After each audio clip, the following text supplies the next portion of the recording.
Kai roto I tēnei kōrero, ka kori mārire a Hine.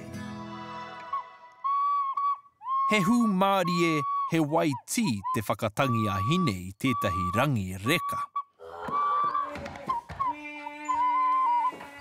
Ko wai marire hoihoi ana. Ko ngā huānga a Hine, ka patupatu ka pararē rātau, he aukati te mahi a Hine.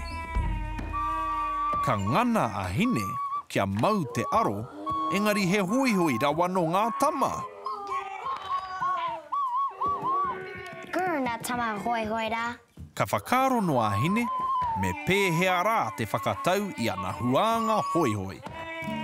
Ka mahara ia ki te pūrākau, mo Hinepūtehue, nāna ngā hau a tāwhiri mātea I kapo, hei mirimiri I te riri o tōna matua kēke.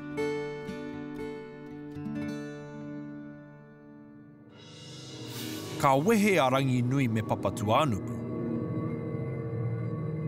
Kai te riri tonu te whānau atua. Ka pupuhi ngā hau o tāwhiri mātea. He hau kaha, he hau riri. Te hoihoi, te wiriwiri a ngā rākau a tāne mahuta. Neke aru ai moko I roto I tōna māma. Pāhū ngā ngaru a tangaroa.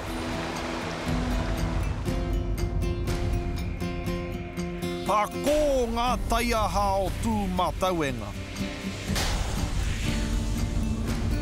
Ā tangi wetoa rongo mata ne rāua ko haumie tike tike. Taiwa? Heha tēnā reo. Ko te reo iti, a Hinepūtehue. He reo puoro, he reo ngāwari, he reo whakatau I ngā riri o ōna pāpā. I hopu a Hinepūtehue, I ngā hau a tāwhiri mātea, hei tangi mo e nei taonga puoro.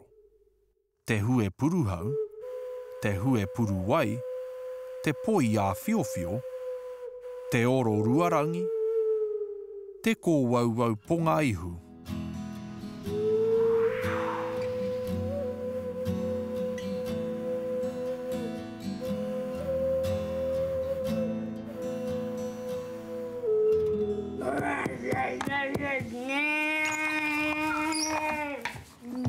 Me pēhea rā te whakatau a Hine I ana huānga. Me hiahia no tana ke... Hue!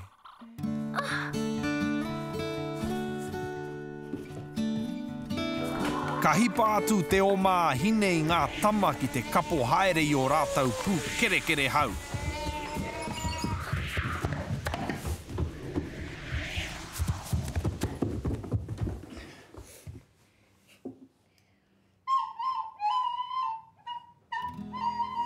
Ka ngāwari, ka waitī rawa tana whakatangi I ngā rangi a Hinepūtehue.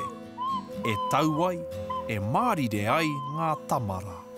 Ka rawe e Hine